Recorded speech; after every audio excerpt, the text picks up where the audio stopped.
당신은 깊은 밤 조용한 방 안에 앉아 있습니다.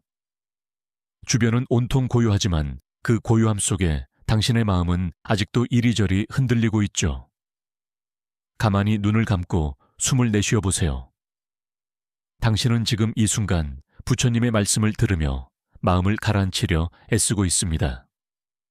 아마 이걸 견뎌내지 못할 거예요라는 현실적인 문장이 마음 한켠에서 조용히 속삭입니다. 하지만 오늘 밤 이 여정을 함께할 당신은 그 말에 맞서고 싶습니다. 편안해지기 전에 잠시 시간을 내어 이 영상에 좋아요를 누르고 구독해 주세요. 하지만 제가 하는 일이 정말 마음에 드신다면 구독 버튼도 눌러주시고요. 지금 계신 곳과 현지 시간을 채팅창에 남겨주세요. 자, 이제 불을 어둡게 하고 부드러운 배경음을 위해 선풍기를 켜고 오늘 밤의 여정을 함께 시작해 볼까요? 당신은 무거운 이불 대신 부드러운 명상의 안개 속으로 들어가는 것 같습니다.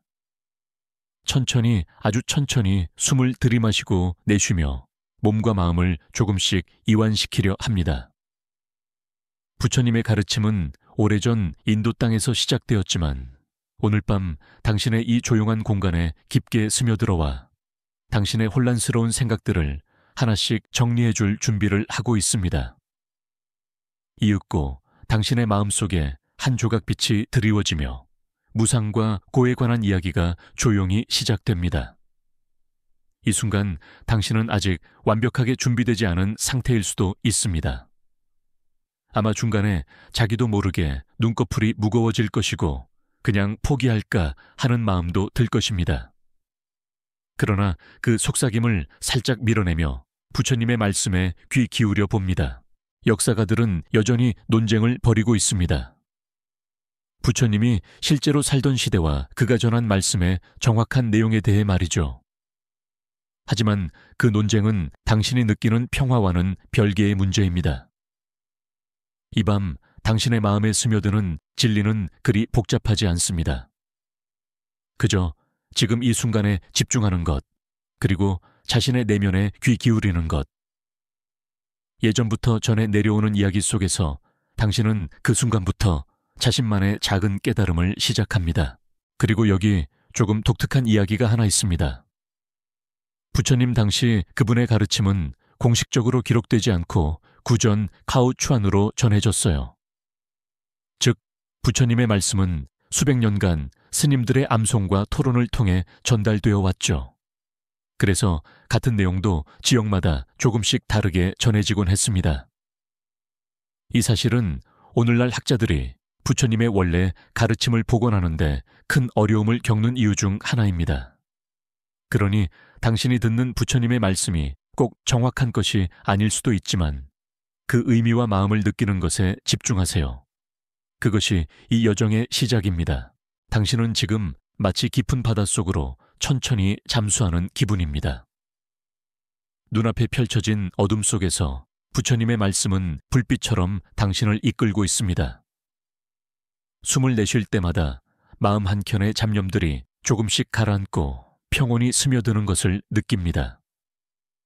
이 순간이 계속되기를 바라는 당신의 마음과 아마 이걸 견뎌내지 못할 거예요 라는 뻔뻔한 현실 확인이 묘하게 교차합니다. 그럼에도 불구하고 당신은 계속합니다. 부처님이 말한 그 진리가 당신에게 닿기를, 그리고 이 밤이 당신에게 평화를 가져다 주기를 바라는 마음으로요. 이제 당신의 호흡이 조금 더 깊어지고 느려집니다. 몸은 점점 무거워지고 마음은 어느새 고요한 호수처럼 맑아집니다. 여기서부터 이 깊은 고요 속에서 부처님의 말씀은 당신에게 조금씩 다가올 것입니다. 먼 옛날 인도 겐지스 강변의 작은 숲속에서 시작된 이야기들이 당신의 마음속 깊이 스며들어 잠시 동안 당신을 이 세상의 번뇌에서 벗어나게 할 겁니다. 자, 천천히 눈을 감고 당신 자신을 이 여정에 맡겨보세요. 무상의 진리가 당신의 마음에 서서히 스며듭니다. 당신은 이제 막 모든 것은 변한다는 부처님의 기본 가르침에 귀 기울이기 시작합니다. 눈을 감고 생각해 보세요. 오늘 아침 당신이 입었던 옷, 지금 당신이 앉아있는 의자, 심지어 당신의 호흡도 매 순간 바뀌고 있습니다. 이 간단하지만 깊은 사실이 마치 파도가 끊임없이 해안가를 두드리듯 당신의 마음속에서 잔잔하지만 강력하게 울려 퍼집니다. 이 순간도 이 상태도 영원하지 않다. 그렇게 부처님의 무상 우창 법칙은 당신의 내면에 한 줄기 빛을 들이우기 시작합니다. 부처님의 시대 인도 대륙의 많은 철학자들은 변화를 어떻게 바라봐야 할지에 대해 서로 다른 생각을 가지고 있었습니다. 어떤 이들은 세상이 근본적으로 불변한다고 주장했고, 또 다른 이들은 모든 게 끊임없이 변한다고 보았습니다. 이 논쟁은 지금도 계속되고 있죠. 역사학자들과 철학자들은 부처님의 가르침이 당시 인도의 어떤 사상들과 융합되었는지 아니면 완전히 독창적인지에 대해 여전히 논쟁을 벌이고 있습니다. 하지만 당신에게 중요한 건 바로 변화는 필연적이라는 이 진리입니다. 심지어 당신 자신도 지난 1년 전의 당신과 지금의 당신이 다르다는 사실을 인정할 수밖에 없으니까요. 한편 무상에 관한 흥미로운 비주류 이야기가 있습니다. 고대 인도에는 악어똥 자외선 차단제 같은 독특한 민간요법이 존재했는데요. 이 비유가 가끔 불교 가르침 해석에 쓰이곤 했습니다. 왜냐하면 그처럼 변덕스럽고 이질적인 세상의 현상들은 모두 변한다는 것을 상징적으로 보여주기 때문입니다. 심지어 고대 사람들이 믿었던 이런 이상한 처방들도 결국은 무상하게 사라졌죠. 아마 당신도 지금 웃고 있을지 모르겠지만 이런 소소한 이야기는 당신이 이 무상 법칙을 조금 더 가볍고 친근하게 받아들이는 데 도움이 될 거예요. 당신은 몸을 조금 움직이며 지금 이 순간의 무상함을 더 실감합니다. 찬바람이 살짝 피부에 닿고 이불의 무게가 달라지는 느낌, 주변 소음조차도 모두 잠시 후에는 사라지거나 변할 것임을 알죠. 마치 지난 여름에 좋아했던 노래가 어느새 자주 듣지 않게 된 것처럼, 혹은 예전에 좋아하던 음식 취향이 변한 것처럼 말이죠. 모든 것이 그렇게 흘러가고 있음을 받아들이는 것은 쉬운 일이 아닙니다. 아마 이걸 견뎌내지 못할 거예요 라는 생각이 또 떠오르겠죠. 하지만 이 무상함을 인정하는 순간 당신은 거기에 집착하지 않고 좀 더 자유로워질 수 있습니다. 부처님은 무상의 가르침을 통해 집착을 멀리하라고 이야기합니다. 왜냐하면 집착은 변하지 않는 것을 바라기 때문에 고통을 낳기 때문입니다. 여기서 학술적 논쟁 하나를 더 소개하자면 어떤 학자들은 부처님의 무상 사상을 현대 물리학의 시간과 변화 개념과 유사하다라고 해석하기도 합니다. 물론 이것은 엄밀한 비교는 아니지만 세상이 끊임없이 변한다는 점에서 어느 정도 연관성을 인정하는 것입니다. 어쩌면 이 비유가 부처님 가르침이 왜 오늘날까지도 빛나는 이유 중 하나일지 모릅니다. 당신은 부드럽게 숨을 내쉬며 이 모든 변화의 흐름 속에서 자신도 함께 흘러가고 있음을 느낍니다. 손끝에서부터 발끝까지 미세한 떨림과 함께 생명이 살아 움직이고 있음을 깨닫죠. 그렇다고 해서 이 진리가 막막한 두려움을 줄 필요는 없습니다. 오히려 이것은 삶의 무게를 조금 덜어주는 아주 섬세한 선물입니다. 무상함을 인정하면 순간순간을 더 소중히 여길 수 있기 때문이죠. 마지막으로 이 섹션에서 당신에게 한 가지 질문을 던집니다. 당신은 지금 이 순간 변화를 받아들이고 있나요? 아니면 여전히 붙잡고 있는 것이 있나요? 만약 후자라면 아주 작은 한숨과 함께 그것을 놓아줄 준비를 해보세요. 그러면 다음 순간 조금 더 가벼운 당신을 만날 수 있을 테니까요. 당신은 이제 고쿠의 의미에 부처님의 이야기가 천천히 스며드는 것을 느낍니다. 삶이라는 무대 위에서 누구나 피할 수 없는 고통, 그 본질에 대해 부처님은 조용하지만 명확하게 말합니다. 당신은 방 안에서 몸을 약간 뒤로 젖히며 이 진리가 자신과 맞닿아 있음을 깨닫기 시작합니다. 아마 이걸 견뎌내지 못할 거예요 라는 그 익숙한 경고가 또 한 번 귓가를 스치지만 이번에는 당신이 한층 단단해진 느낌입니다. 그리고 다시 한번 부드러운 호흡과 함께 그 무게를 견뎌내기로 마음먹습니다. 부처님이 말하는 고통은 단순히 신체적 고통만을 의미하지 않습니다. 인간의 삶 전반에 깔려있는 불만족, 번뇌, 괴로움을 아우릅니다. 이 점은 오늘날 심리학에서도 어느 정도 확인되는 부분입니다.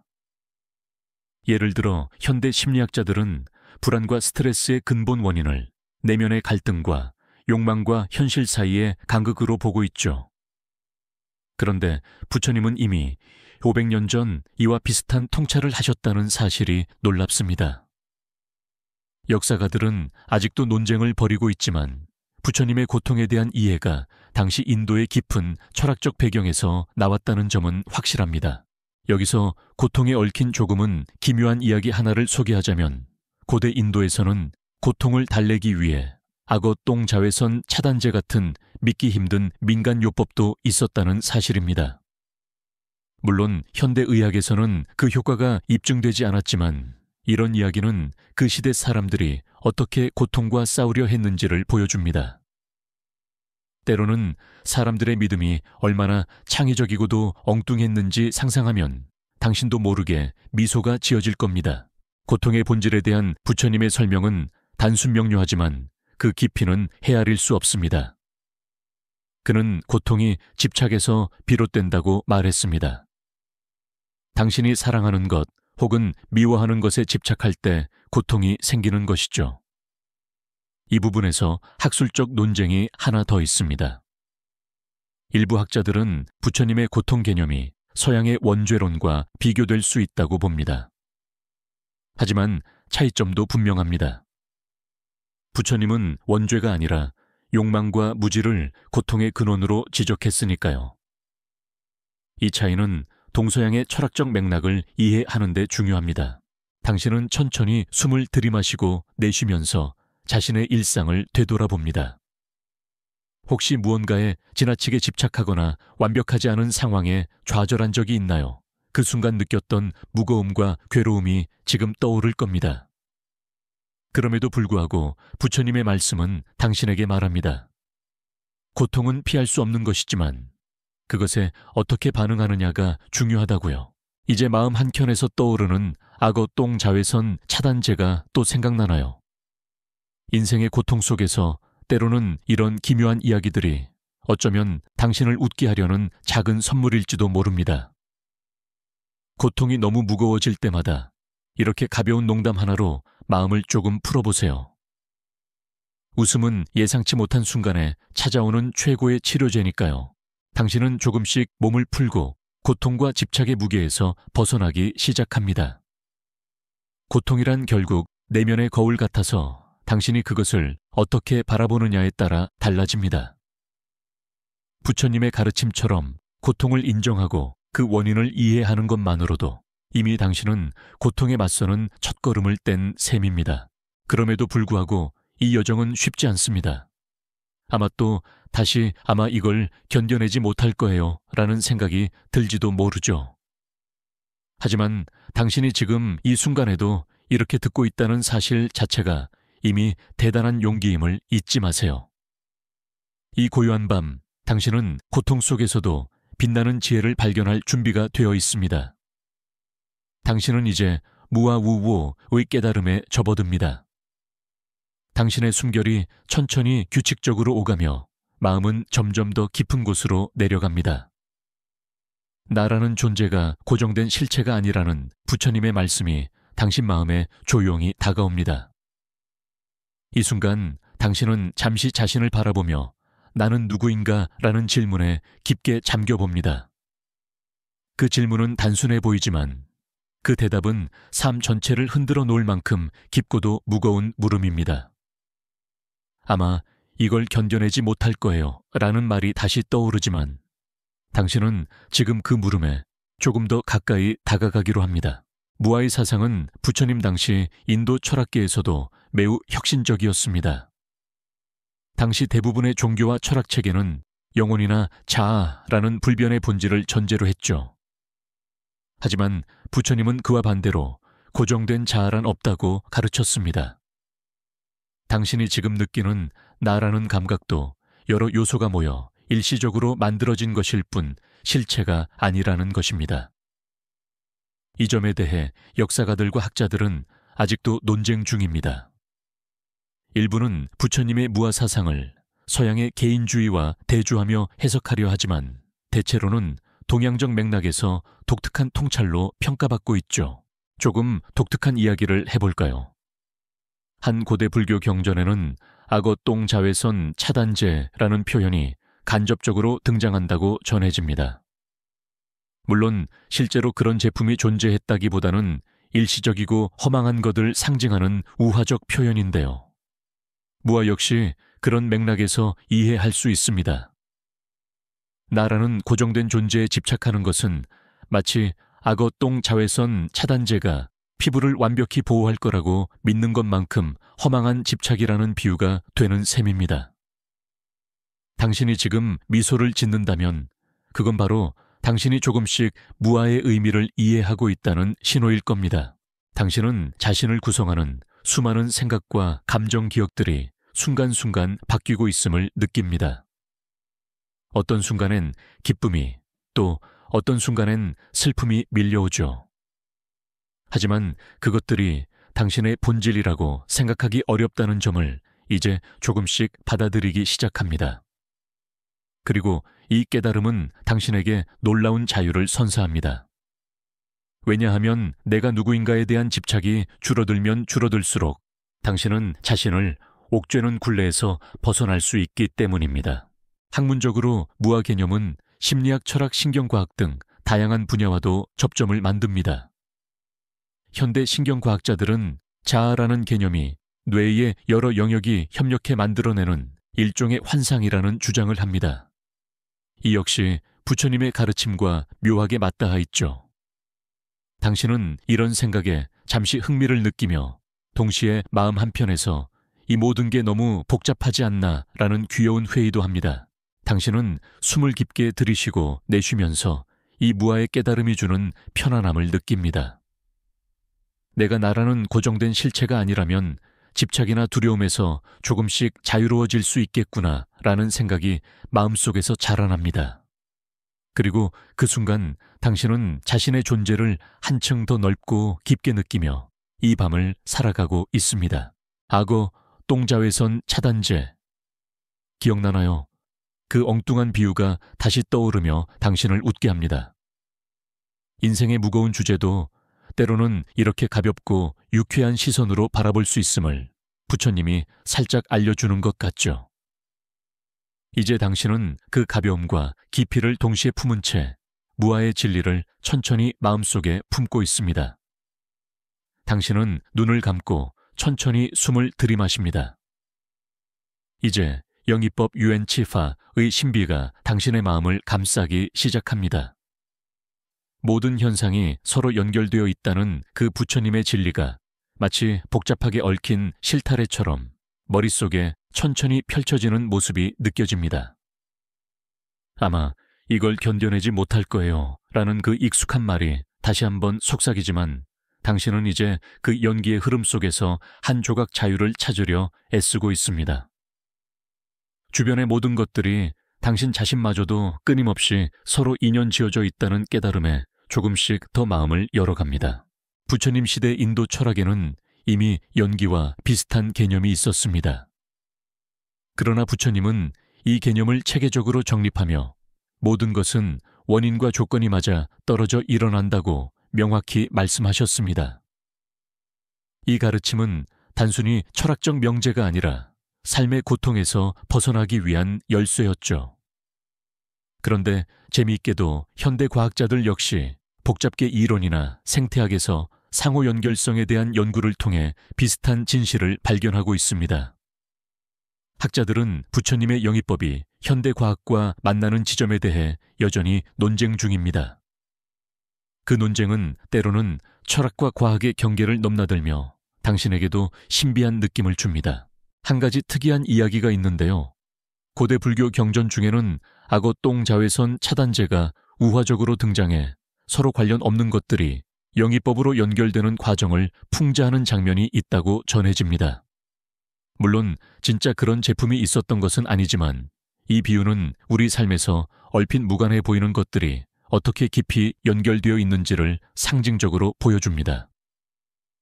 당신이 잠시 미소를 짓는다면 그것은 이 신비를 조금은 이해했기 때문일 겁니다. 당신은 다시 한번 자신의 호흡에 집중합니다. 들숨과 날숨, 그리고 당신의 마음과 몸은 끊임없이 서로 영향을 주고받으며 이 순간에 존재합니다. 주변의 소리방 안에 온기 창밖의 바람까지도 모두 연결되어 있음을 느끼죠. 이 모든 것이 서로 인연지어져 지금 여기라는 현실을 만들어낸다는 사실에 당신은 경이로움마저 느낍니다. 당신은 이 연기의 세계 속에서 스스로를 하나의 작은 고리로 받아들입니다. 그래서 때로는 삶의 어려움이나 고통이 찾아올 때 혼자가 아니다라는 안도감이 마음속 깊이 스며듭니다. 모든 것은 인연 따라 일어나고 인연 따라 사라진다는 영이법의 진리가 당신을 감싸 안는 순간입니다. 그리고 이것은 고독하지 않은 삶의 비밀이기도 합니다. 이 순간 당신은 학문적으로도 흥미로운 점을 떠올립니다. 영이법은 전통적인 인과율과는 조금 다릅니다. 인과율이 직선적인 원인과 결과의 관계라면 영이법은 상호 의존적이고 순환적입니다. 이런 관점은 당신의 사고에 약간의 혼란을 줄 수도 있지만 동시에 더 넓은 시야를 제공합니다. 이것이 바로 부처님의 가르침이 단순한 교리가 아니라 깊은 명상의 길인 이유입니다. 당신은 마음속으로 다시 한번 질문합니다.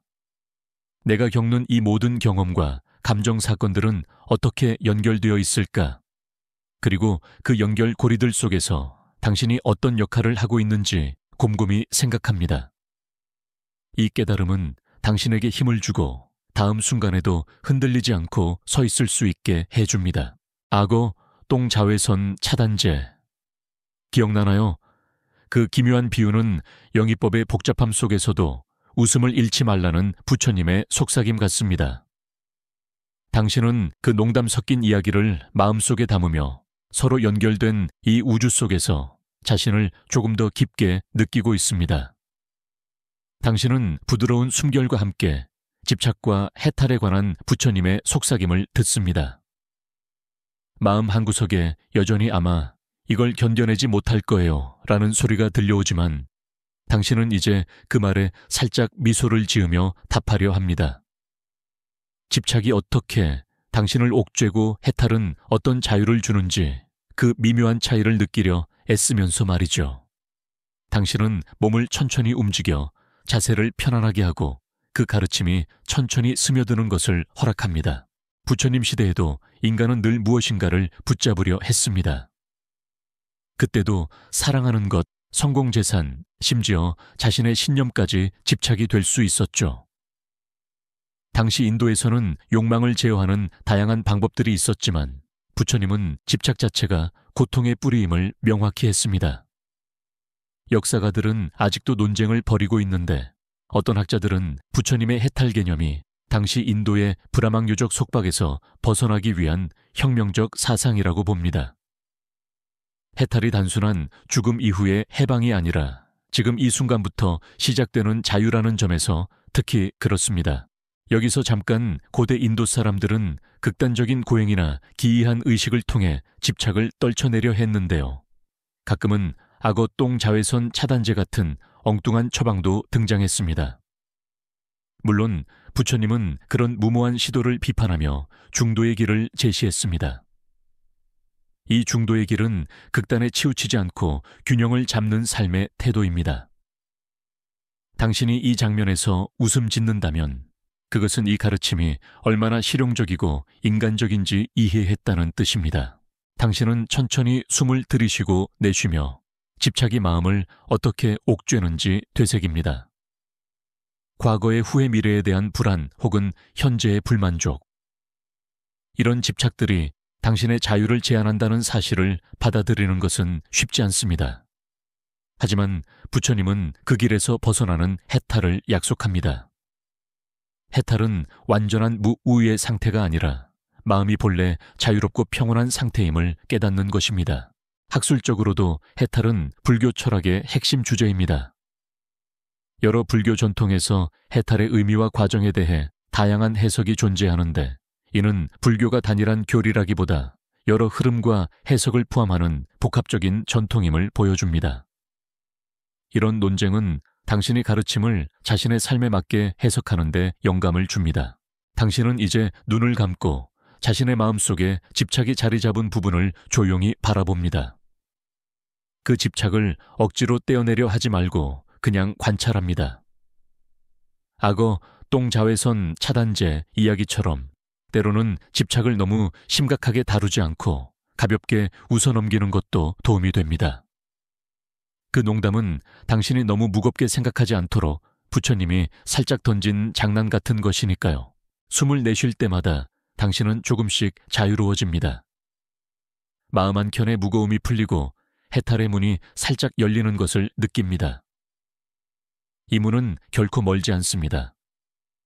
그저 당신의 인식이 조금씩 바뀌고 집착을 놓으려는 의지가 자라날 뿐이죠. 그리고 당신은 이 자유를 향한 걸음을 지금 이 순간에도 내딛고 있습니다. 당신은 고요한 밤 속에서 호흡에 집중하며 마음 챙김과 명상의 세계로 천천히 들어갑니다. 지금 이 순간 당신의 숨결이 부드럽게 오가고 몸과 마음은 점점 더 편안해지고 있음을 느끼죠. 아마 이걸 견뎌내지 못할 거예요라는 익숙한 속삭임이 어깨 너머로 지나가지만 당신은 그 소리를 살짝 흘려보내며 깊은 호흡에 집중합니다. 부처님이 전해주는 마음 챙김의 가르침은 이처럼 일상의 순간순간에 깃들어 있습니다. 부처님 시대 명상은 단순한 이론이 아닌 실제 수행의 핵심이었습니다. 당시 인도뿐 아니라 전 세계 다양한 문화권에서도 명상은 정신 집중과 내면 정화를 위한 중요한 도구였죠. 하지만 부처님의 마음 챙김은 단순한 정신 집중을 넘어 지금 여기의 순간을 완전히 받아들이고 관찰하는 깊은 인식의 상태를 뜻합니다. 역사학자들은 아직도 초기 불교 명상의 형태와 그 철학적 뿌리에 대해 활발히 연구 중입니다. 특히 마음 챙김이 어떻게 정신 건강에 긍정적 영향을 미치는지 현대 과학과도 연결시키려는 시도가 많습니다. 특이한 이야기가 하나 있습니다. 고대 불교 수행자들이 명상 중에 때때로 악어 똥 자외선 차단제 같은 우스꽝스러운 농담을 하며 긴장을 풀었다는 전설이 전해집니다. 물론 실제 그런 제품이 명상에 쓰였다는 뜻은 아니지만 수행의 엄숙함 속에서도 인간적인 유머가 필요했음을 보여줍니다. 당신도 지금 이 순간 이런 농담을 떠올리며 마음을 가볍게 해도 좋습니다. 당신은 숨을 깊게 들이마시고 내쉬면서 자신의 감각과 생각 감정이 스쳐 지나가는 것을 관찰합니다. 그 어떤 것도 억지로 붙잡지 않고 그냥 흘려보내는 연습을 합니다. 이는 부처님이 전한 사마타와 비파사나, 명상법의 기본 원리와 맞닿아 있습니다. 사마타는 마음을 고요하게 하고 비파사나는 현상을 있는 그대로 꿰뚫어 보는 지혜를 키우죠. 당신은 이 순간에 머무르며 내면의 소리에 귀를 기울입니다. 작은 숨소리, 심장 박동, 그리고 미묘한 긴장과 이완이 몸을 오가며 당신을 깨웁니다. 이런 마음 챙김의 수행은 불교뿐 아니라 다양한 현대 심리치료에서도 중요한 역할을 하며 스트레스 완화와 정신적 안정에 크게 기여합니다.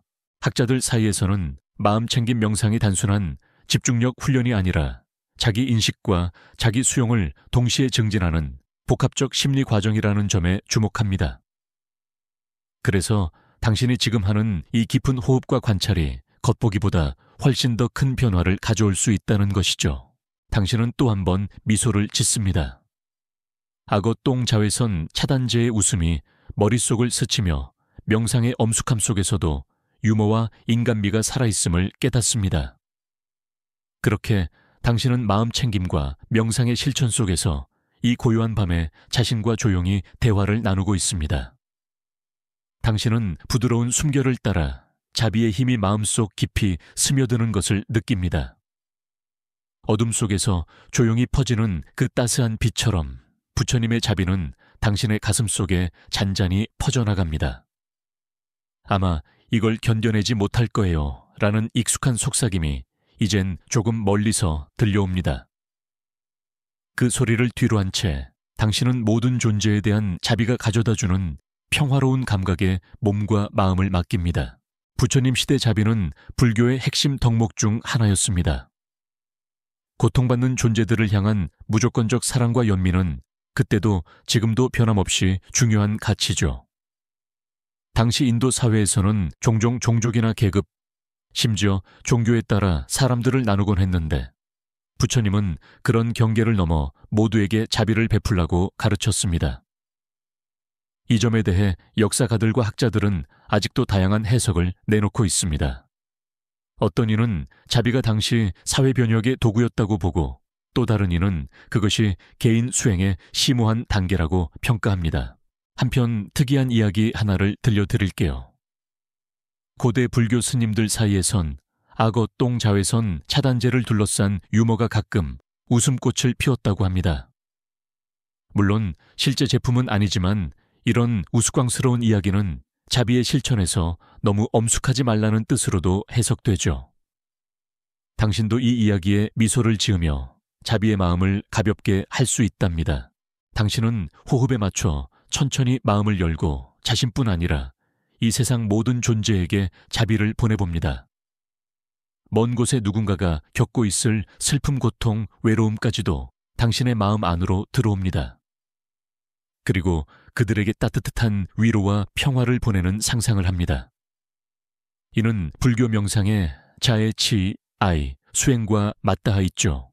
과학계에서도 자비와 연민이 정신 건강에 미치는 긍정적 영향에 대해 점점 더 많은 연구가 이루어지고 있습니다.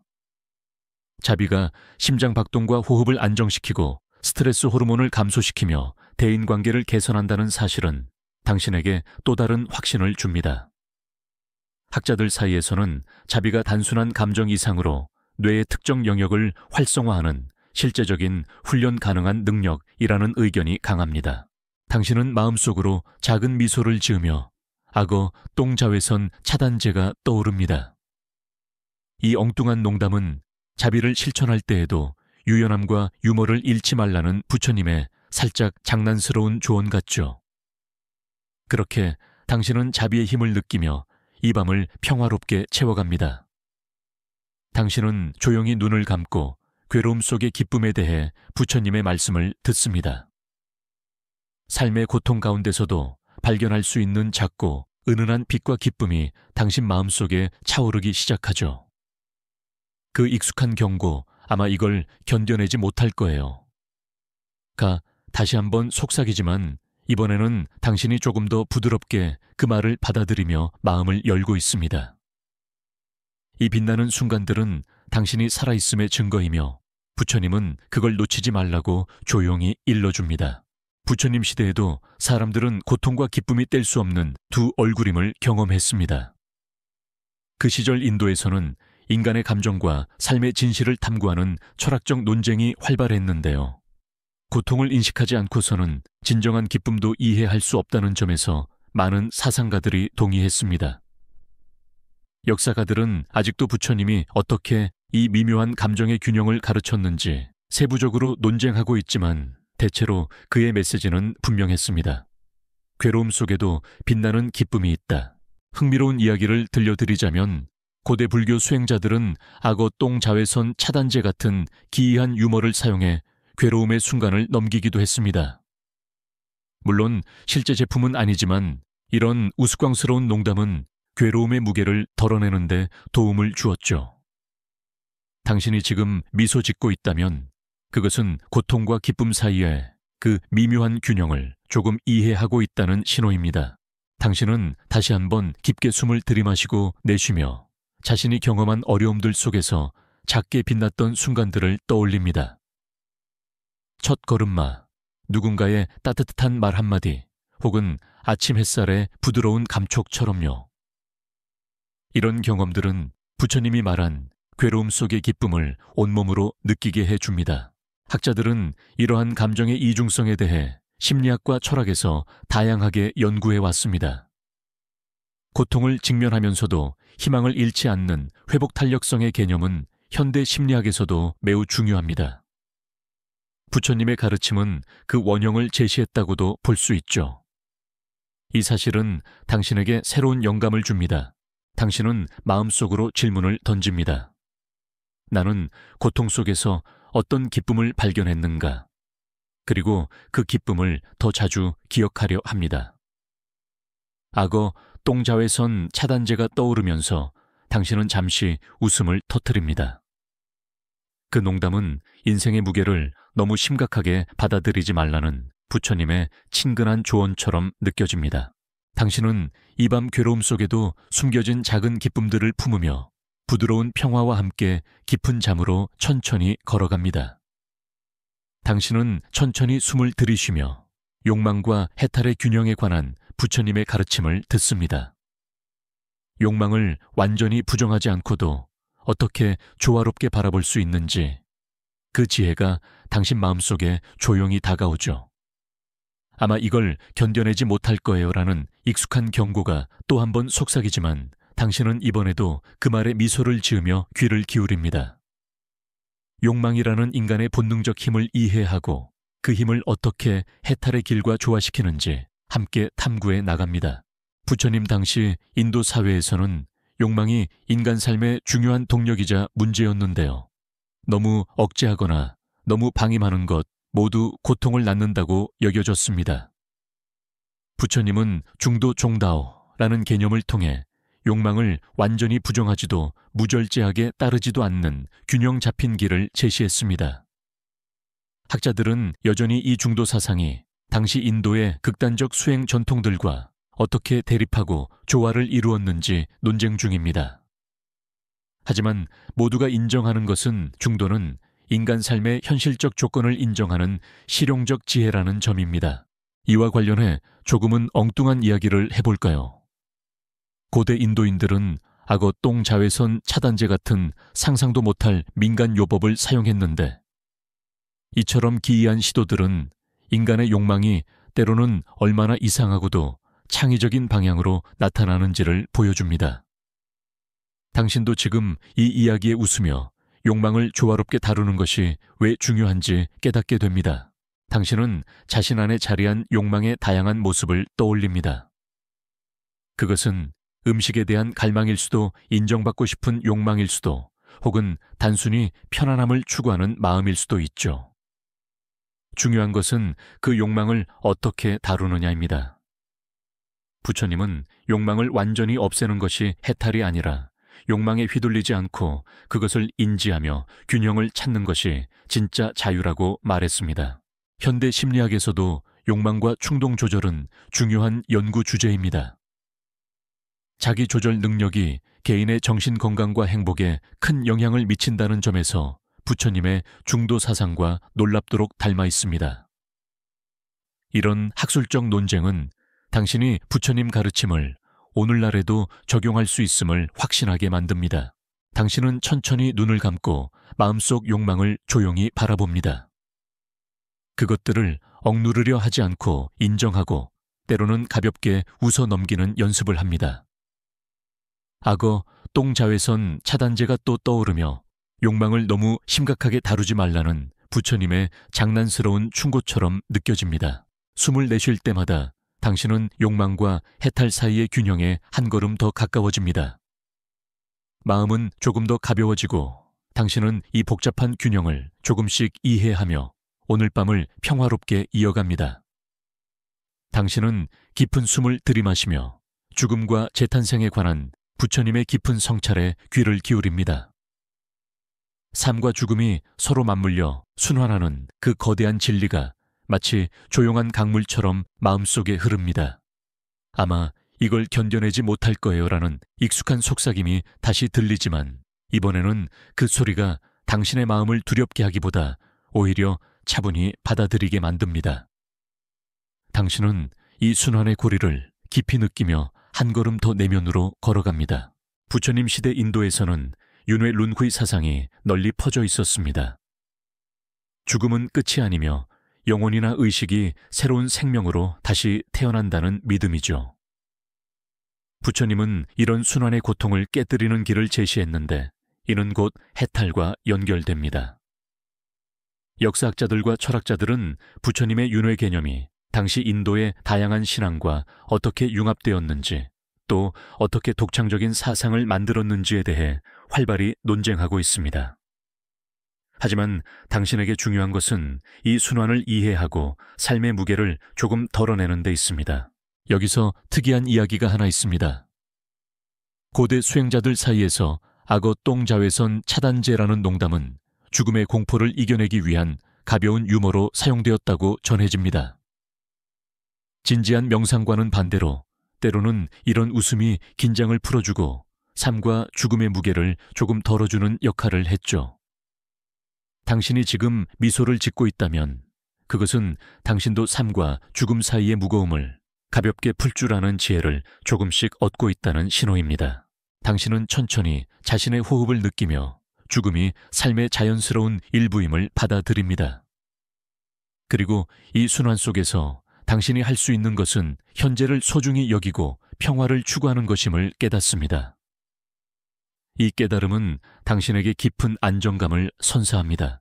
학자들은 윤회와 재탄생 개념이 불교뿐 아니라 힌두교, 자이나교 등 인도 고대 종교 전통과 어떻게 서로 영향을 주고받았는지 활발히 연구하고 있습니다.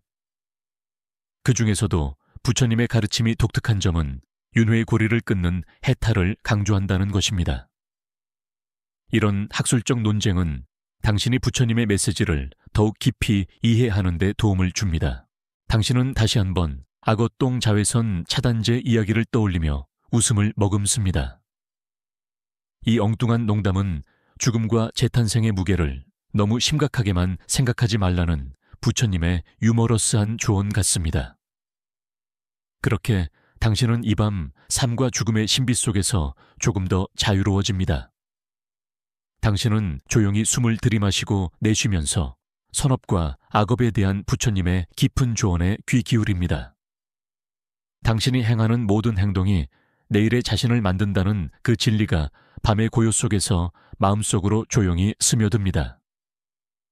아마 이걸 견뎌내지 못할 거예요라는 익숙한 속삭임이 이따금 귓가를 스치지만 당신은 그 말을 살짝 밀어내고 오늘 이 가르침에 집중합니다.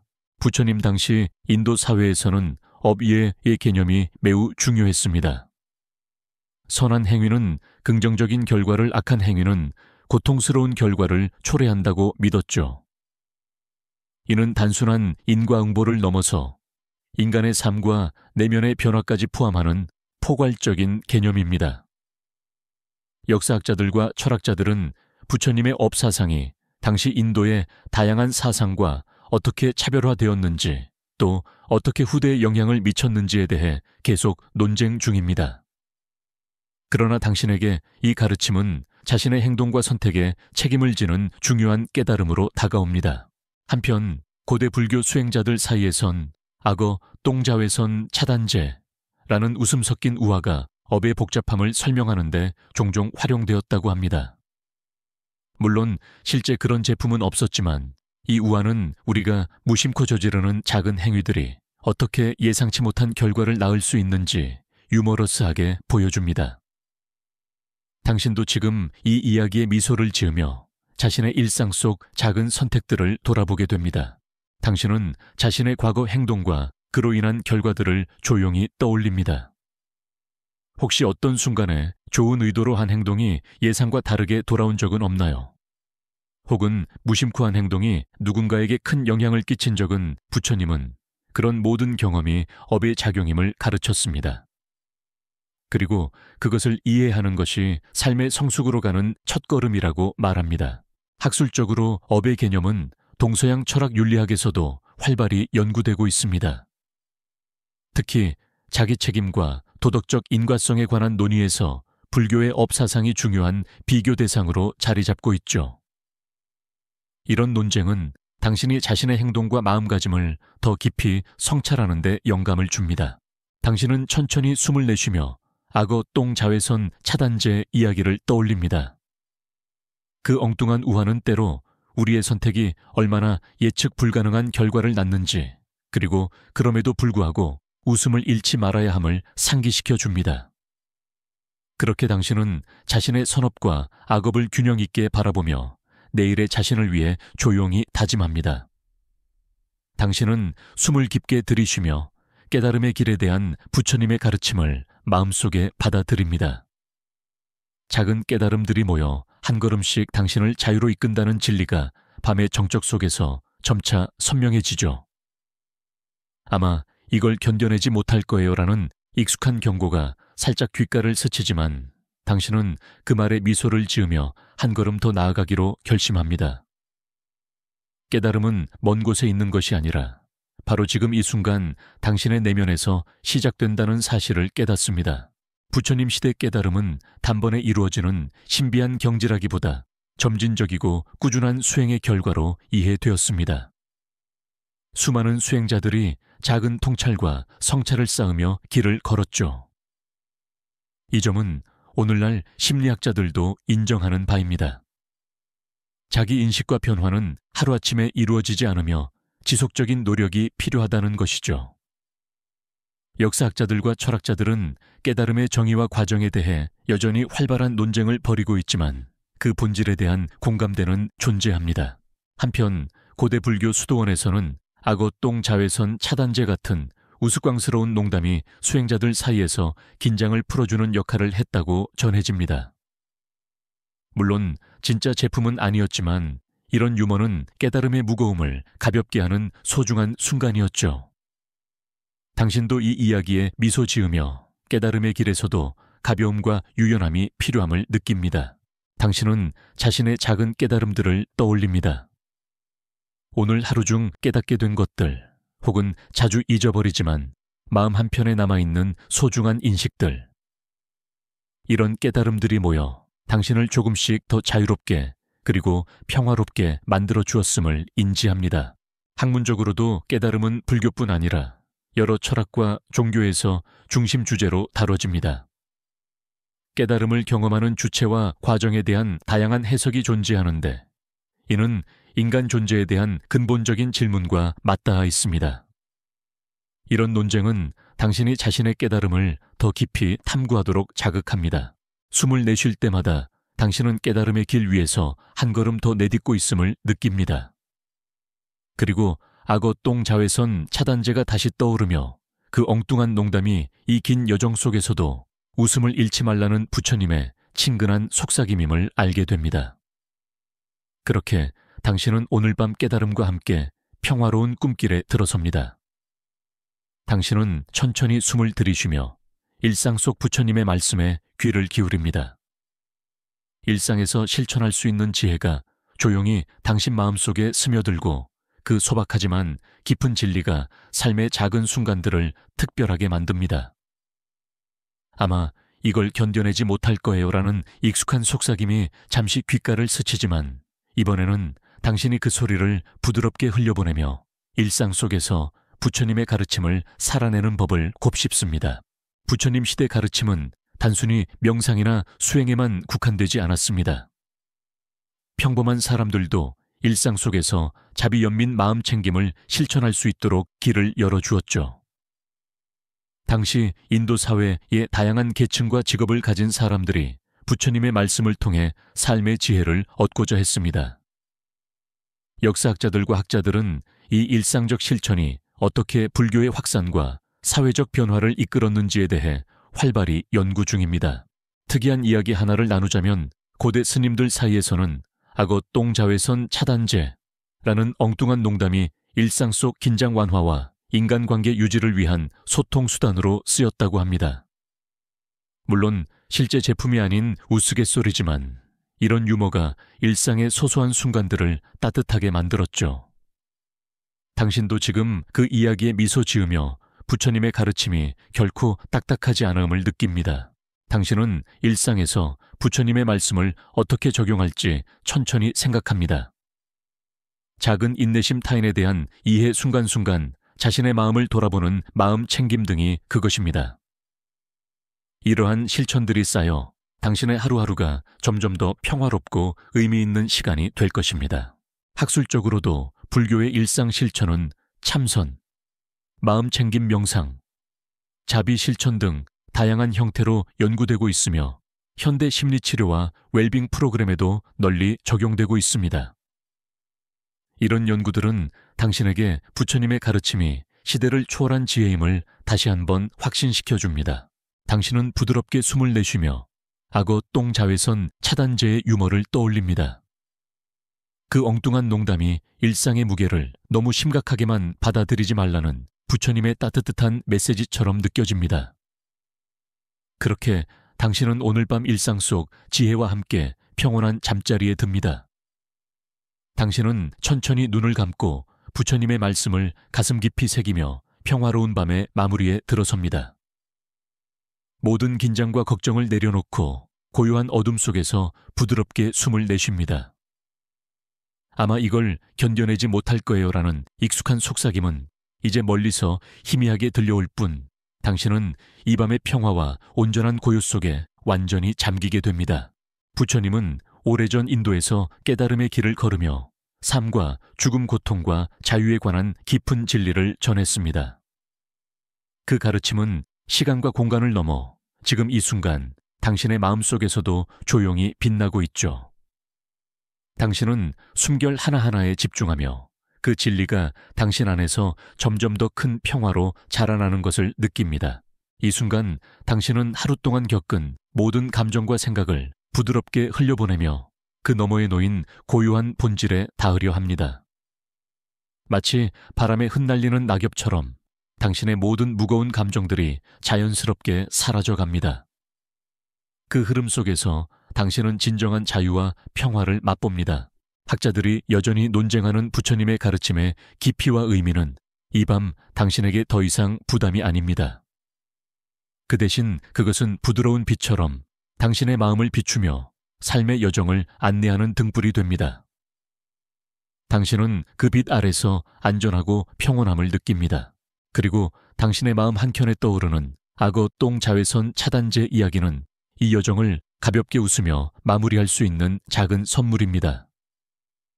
때로는 삶의 깊은 진리도 웃음과 함께할 때 더 오래 더 깊게 기억된다는 것을 당신은 알고 있습니다. 자, 이제 당신은 천천히 아주 천천히 숨을 고르며 평화로운 꿈의 세계로 걸음을 옮깁니다. 모든 것이 변하고 흘러가지만 이 순간의 평화는 영원히 당신 안에 남아있을 것입니다. 오늘 밤 부처님의 말씀과 함께 당신은 진정한 휴식과 치유를 경험합니다.